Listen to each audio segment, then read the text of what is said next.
আজকে আমি রান্না করব ভুনা খিচুড়ি।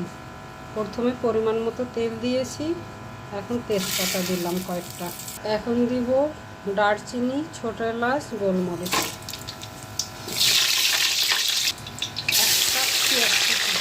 পেঁয়াজ কুচি দিয়েছি 1.5 কাপ।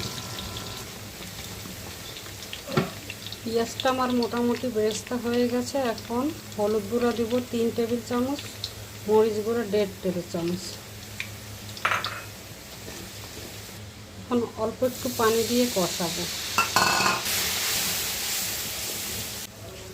এখন আদা রসুন দিব পরিমাণ মতো। এখন আমি দিব লবণ পরিমাণ মতো, ধনে গুঁড়া 3 টেবিল চামচ, জিরা গুঁড়া 1 টেবিল চামচ। আমি মুগ ডাল আর মসুর ডাল মিলে চালটা আগেই ধুয়ে রেখেছি। আমার মশলাটা কষানো হয়ে গেছে, এখন চাল আর ডাল দিয়ে দিয়েছি। আমার চাল আর ডাল মোটামুটি ভাজা হয়ে গেছে। গরম পানি দেব। আমি চাল আর ডালের মধ্যে গরম পানি ঢেলে দিয়েছি। এখন কয়েকটা কাঁচামরিচ দিব।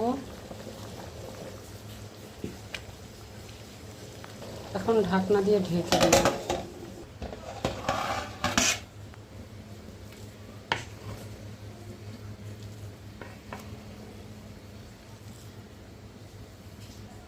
আমার খিচুড়িটা মোটামুটি সেদ্ধ হয়ে গেছে, একটু বাকি। এখন এটা আমি দমে দেব। এখন আমি একটা মোটা তাওয়ার মধ্যে দমে দিলাম।